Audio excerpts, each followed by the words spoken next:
нафаси тозаи наврӯз муборак бошад ба ҳамаи шумо бинандагони азиз. бо назардошти ҷашни наврӯз ва таҳаввулоти ахир дар Тоҷикистону ҷаҳон, барномаи хабарии мо имрӯз тӯлонитар хоҳад буд. чун ҳамеша ман Шалои Хоҷа ҳастам дар хизмати шумо азизон. нахуст мебинем ки имрӯз 20 март кадом мавзӯъ баррасӣ мешавад. аз марзи 10 сомонӣ гузашт. Бонки миллии Тоҷикистон қурби сомониро дар баробари доллар 5% поин бурд. наврӯз дар шароити коронавирус гӯштини миллӣ бетамошобин гузашту пирони рӯзгордида дуо мекунанд аз вируси COVID-19 дар амон бимонанд. аз ҳар гуна офатҳо парвардигор нигоҳбон шавад. беморхонаҳоро ба ҳолати карантинӣ омода мекунанд. дар Душанбе чораҳои пешгирӣ аз хатари коронавирус шадидтар мешаванд. хуҷума аз танпӯш мана ва аз кӯлоҳе ки дар инҷа мана иборат аст либоси махсус гардида шуда барои дар ҳолате ки лозим аст. ин мавзӯи қисмати аввали барнома аст. дар бахши дуввум дар бораи муҳоҷирони тоҷик гузоришҳо дорем, аммо нахуст аз қурби доллари амрикоӣ дар Тоҷикистон мегӯем ки имрӯз боло рафтааст. бонки миллӣ қурби сомониро 5% поин оварда, $1 дар сатҳи 10 сомониву 20 дирам қарор дод. то кунун $1 амрикоӣ бинобар қурби расмӣ 9 сомониву 70 дирам муайян шуда буд. ба ин тартиб $100 амрикоӣ ҳоло 1020 сомонӣ арзиш дорад. уфти сомонӣ дар баробари доллар дар ҳолест ки муттакои сомонӣ рубли русӣ аз 62 рубли қаблӣ то ба 78 рубл поин омад. феълан кишварҳои ҷаҳон талош мекунанд қурби асъори миллӣ дар нисбати долларро кам кунанд то вазъи буҳронӣ ба амал наояд. имрӯз дар Тоҷикистон наврӯз лаҳзаи баробаршавии шабу рӯз фаро расид. таҳдиди коронавирус имсол ба тантанаҳои наврӯзӣ ки солҳои қаблӣ бо як шукӯҳи хос ҷараён мегирифтанд таъсир гузошт. ҳарчанд мақомоти тоҷик мегӯянд то ҳол ягон мавриди сироятёбӣ ба COVID-19 дар кишвар сабт нашудааст, вале хуруҷи ин беморӣ дар давлатҳои ҳамсоя сокинони Тоҷикистонро ҳам нигарон кардааст.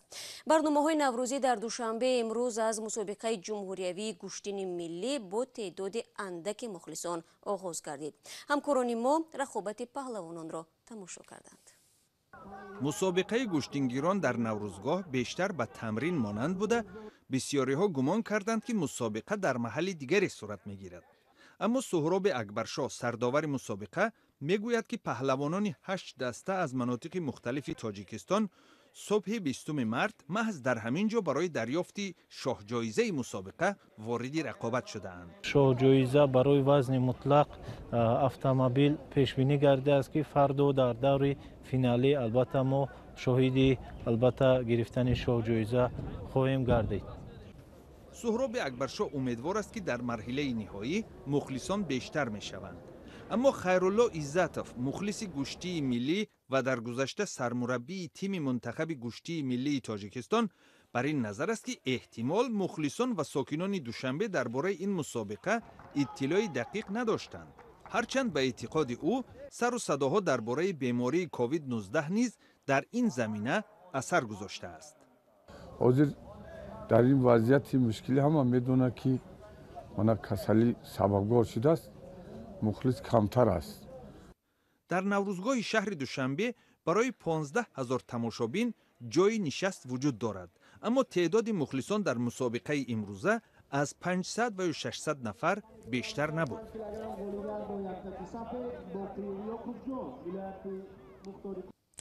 ما نیز امیدواریم که فردا در مرحله نهایی مسابقه و اعلان شدن ورزشکار پیروز تعداد تماشابینان بیشتر می شود. از دوشنبه می رویم به جنوبی توجیکستان، دقیقترش به یکی از دهه‌های دنغره که در آنجا دیروز ساکنان عید نوروز را تجلیل کردند. به این جشن همکار ما نیز دعوت شده بود. ارزوی کریم از مشاهده‌هایش میگوید خبرهای مربوط به کووید-19 که در جهان اکثرا افراد کهنسال را قربانی کرده است، به گوش سالخورده‌های این ده نیز رسیده است. حالا این قشر آسیب‌پذیر در دعای نوروزیشان چی را طلبگارند؟ در گزارش نوبتی همراه می‌بینیم. ساکنان جماعت سنگتوده دنغره امسال جشن نوروز را در میان خرسندی آمد بهار و نگرانی از پهنشوی بیماری کرونا ویروس تجلیل کردند.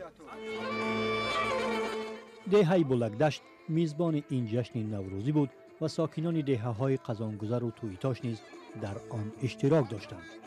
جشن در قیاس به سالهای گذشته خیلی هم مختصر گذشت. در تنتنه‌های نوروزی بلکدشت شمار از سالمندان نیز اشتراک داشتند. با وجود فضای ادانه احساس میشد که پهنشوی ویروس کرونا این پیران روزگار دیده را هم نگران کرده است. پروردگار مردم تاجیکستان را در پناهش نگاه دارد. از هر گونه آفت ما و شما را نگاه دارد. خدای تعالی تنجی امانی عطا کنند. با این وجود این موسفیدان به آینده نظری نیک دارند و دست دعا می‌بردارند که مردم از گزندهای روزگار در امان باشند. ما می‌خواهیم که دائما همین مملکت تاجیکستان آزاد و خرسند و همه کسایی امین بدارد. درباره ویروس چی میشنوید؟ چی میدونید؟ ویروس خیلی میشنویم، خیلی کسایی و بیماری اومده گفته تحقیق کردن ما خیلی چنین خودمون کم نظارت کردیم، گفتیم که خیلی خورو 150 تا بشه مثلا یک چه دیگه بود بشه سامون شو کنید دستوس ما که هم کسایی ببین بدارختم. در این محفل نوروزی دهه بلکدشت زنان از دهات اطراف حضور داشتند و گرد خوان نوروزی از هر باب صحبت می‌کردند. نگرانی از کرونا ویروس از موضوعهای صحبت‌های آنها بود. هر اون کسی که در اینجا حضور داره از صمیم قلبم برای نوروزی آرزوهای نیک انسانی خود را میکنم. بعداً آرزو دارم که همیشه آسمان صاف باشد و دنیا تنجی باشد و از همه کار و روزگار زندگی همه در آبادی باشد و از این کسلی و بیماری ها همه ما را خداوند حفظ نماید. در حالی که بسیاری از کشورهای دنیا برای جلوگیری از پهنشوی بیماری کرونا ویروس تدابیر سخت روی دست گرفته و چاره‌بینی‌های سر آدم را منع کردند، در تاجیکستان تنتنه‌های نوروزی ادامه دارند. ولی با این وجود نگرانی‌ها از سرایت این بیماری میان مردم پابرجاست.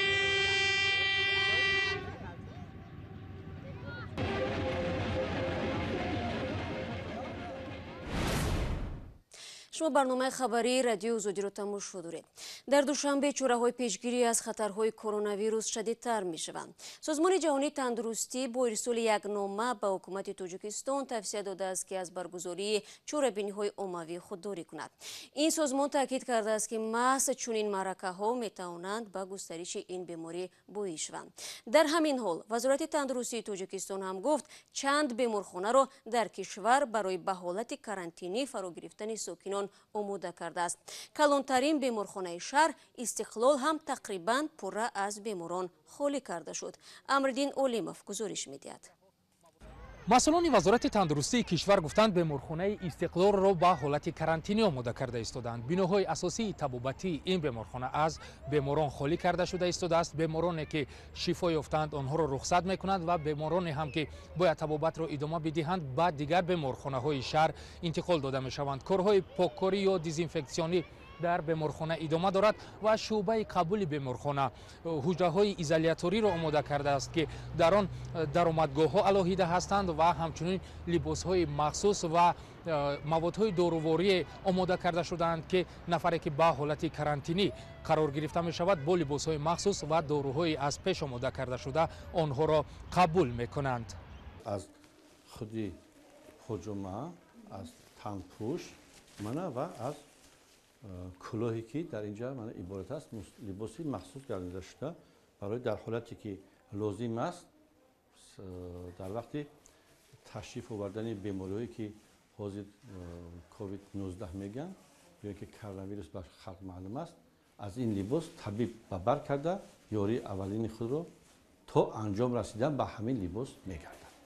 дар инҷа дорувориҳо ва маҳсулоти антисептикӣ дар инҷа аст ва он маҳлулҳо доруворӣ ки даркост барои ёрии аввалин ба беморое ки ниёз доранд дар инҷа ҷамъ оварда шуданд. масъулони беморхона гуфтанд аз имрӯз ҳар беморе ки ба шуъбаи қабул муроҷиат мекунад онҳоро вобаста ба навъи бемориашон ба дигар беморхонаҳои шаҳр интиқол медиҳанд.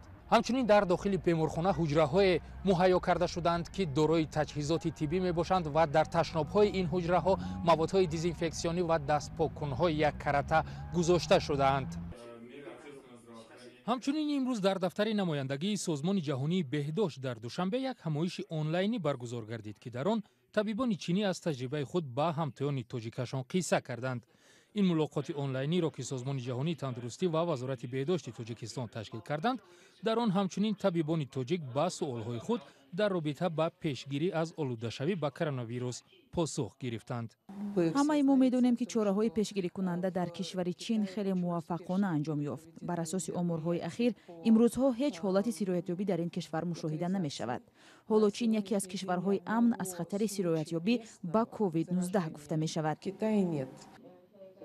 рӯзи 19 март чунин як суҳбати онлайнӣ дар миёни намояндагони вазоратҳои тандурустии Русияву Тоҷикистон, Узбекистон, Қазоқистон, Қирғизистон, Беларус ва Арманистон ба вазъи сирояти коронавирус дар кишварҳояшон маълумот доданд. бинандагони азиз, то ин лаҳзаҳои барнома мо ба шумо дар бораи поин омадани қурби доллар дар баробари сомонӣ хабар додем. аз таҷлили Наврӯз дар Душанбе ва деҳаи дар хатлон ва омода кардани беморхонаҳо ба ҳолати карантинӣ дар Тоҷикистон гузориш доштем. баъди як огаҳӣ аз ташкили парвозҳои махсус барои мусофирони тоҷики дармонда дар фурудгоҳҳо, сабукиҳои Русия барои шаҳрвандони хориҷӣ ва баргузории намози ҷумъа дар масоҷиди Тоҷикистон баъди 2 ҳафтаи маҳдудият маълумот хоҳем дод. با ما بمانید.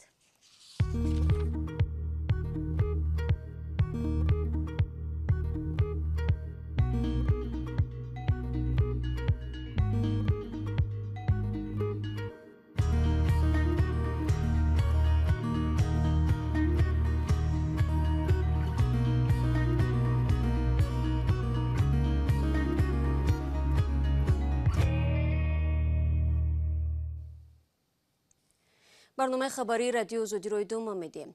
از نیمه شب امروز با مقصد پیشگیری از احتمال پنجشنبه بیماری کرونا ویروس و تامین امنیت شهروندان، پروازهای بین‌المللی به سمت تاجیکستان و از تاجیکستان به خارج موقتا منع کرده شد. تاثیر اولین اقدام ناگهانی را ده‌ها شهروندان تاجیک در روسیه و قزاقستان و ترکیه دیدند که میبایست همان ساعتها به تاجیکستان پرواز میکردند. برخی از شرکت‌های هوایی به خاطر بیرون آوردن مسافران درمانده از این کشورها پروازهای مخصوص را برای امروز و فردا راه‌اندازی کردند. زرنگیز نوروشو تفصیلات می‌دهد. چند لحظه پیش از فرودگاه بین‌المللی دوشنبه به سمت مسکو پرواز انجام شد و این پرواز مسافرانی را برد که طی یک 2 روز اخیر چپته‌ها در دست در فرودگاه سرسان و سرگردان بودند. قرار است شام امروز شرکت تاجیک ایر هم به خط سیر دوشنبه مسکو یک پرواز انجام دهد. فعلا در فرودگاه دوشنبه چندان مردم زیاد به نظر نمی رسند و اون نفرانی هم که حالا اینجا هستند بیشتر در پی دریافت چپته برای همین ساعت‌های نزدیک به سمت مسکو هستند. نیمی تاجیک ماه مارت اپریل تا ماه میرفت کار کنیم. در اینجا نیست کار، همش گشتن.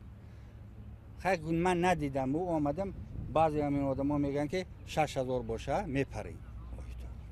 یعنی نرخ بالا بردن. آخه 3000 نمیوان که بروانو 6000 میوان. آژانسی اویاسیای گراژدانی تاجیکستان اعلام کرد که سر از 20 مارت همه پروازهای بین‌المللی از تاجیکستان قطع می شود و در فرودگاه دیگر تنها پروازهای داخلی انجام خواهند شد. صبح روز 20 مارت شرکت‌های هواپیمایی سومون ایر و تاجیک ایر اعلام کردند که به شهر مسکو پروازهای ویژه انجام می‌دهند. مسئولین تاجیک ایر به رادیوی آزادی تصدیق کردند که ساعت 18 روز هواپیمای آنها از فرودگاه دوشنبه به مسکو پرواز می‌کند. اما در نظر است که این هواپیما به فرودگاه دمدید و فرود آید، در حالی که 10 مهاجر تاجیک در 2 فرودگاه دیگری مسکو، شریمتیو و ونوکوو درمانده‌اند. با این حال فعلا تقدیر 10 مهاجر درمانده تاجیک در این 2 فرودگاه نامور شده نامعلوم است. این مهاجران در صحبت با رادیوی آزادی گفتند آنها زمانی به فرودگاه رسیده به هواپیما سوار می شدند که تاجیکستان پروازها را قطع کرد. در نوارهایی که مهاجران به رادیوی آزادی فرستادند دیده می شود که 10 نفر در روی فرش فرودگاه خوابیدند و منتظر پرواز هستند. مقامات تاجیک تا حال درباره تقدیر مهاجران درمانده در فرودگاه‌های مسکو چیزی نمیگویند. معلوم نیست که این گروه مهاجران چگونه به تاجیکستان می رسند. حالا گفته می شود وضع هر لحظه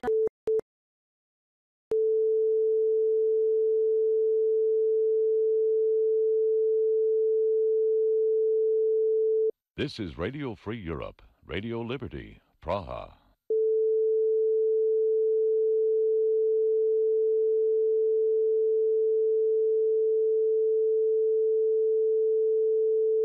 This is Radio Free Europe, Radio Liberty, Praha.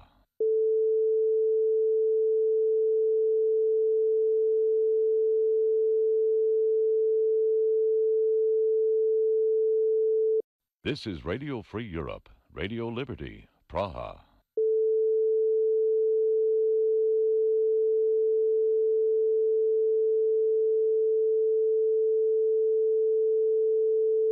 This is Radio Free Europe, Radio Liberty, Praha.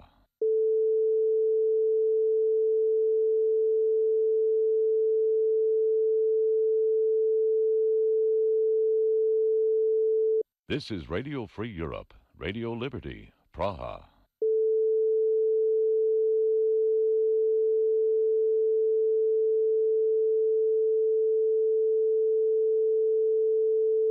This is Radio Free Europe, Radio Liberty, Praha.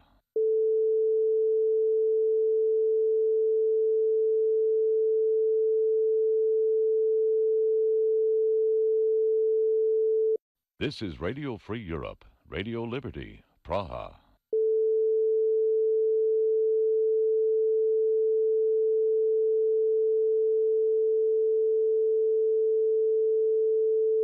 This is Radio Free Europe, Radio Liberty, Praha.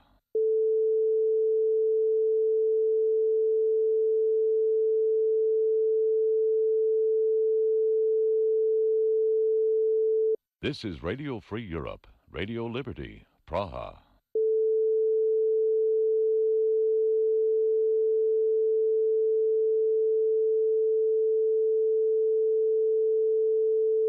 This is Radio Free Europe, Radio Liberty, Praha.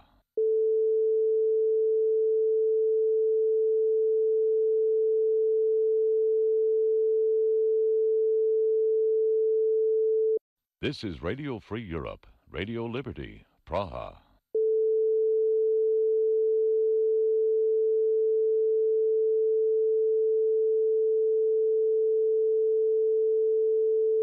This is Radio Free Europe, Radio Liberty, Praha.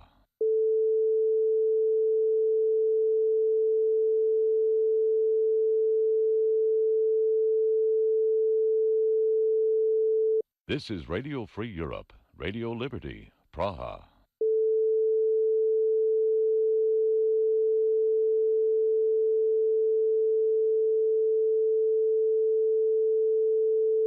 This is Radio Free Europe, Radio Liberty, Praha.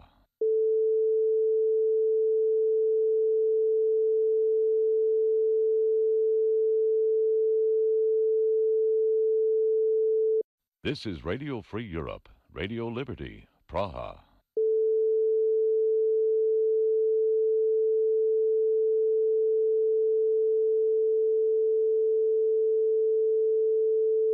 This is Radio Free Europe, Radio Liberty, Praha.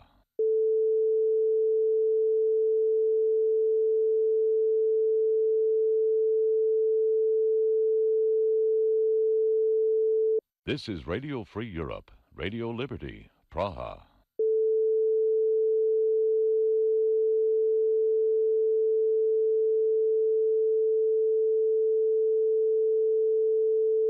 This is Radio Free Europe, Radio Liberty, Praha.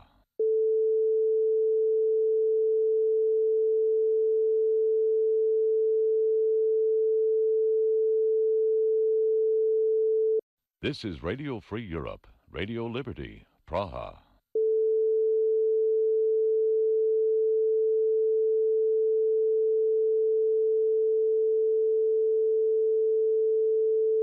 This is Radio Free Europe, Radio Liberty, Praha.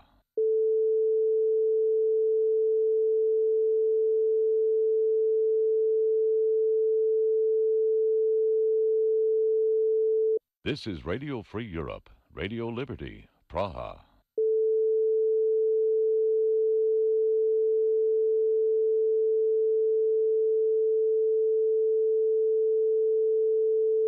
This is Radio Free Europe, Radio Liberty, Praha.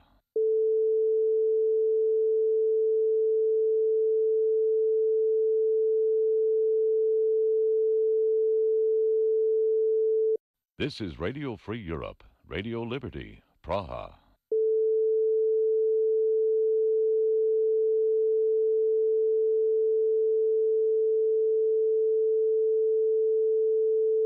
This is Radio Free Europe, Radio Liberty, Praha.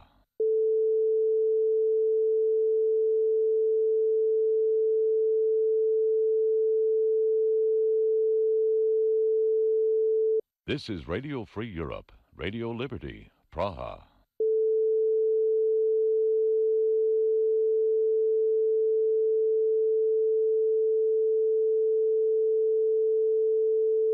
This is Radio Free Europe, Radio Liberty, Praha.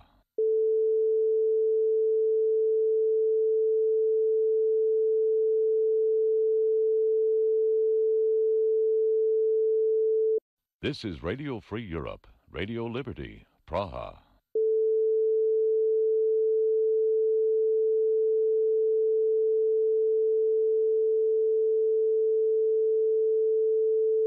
This is Radio Free Europe, Radio Liberty, Praha.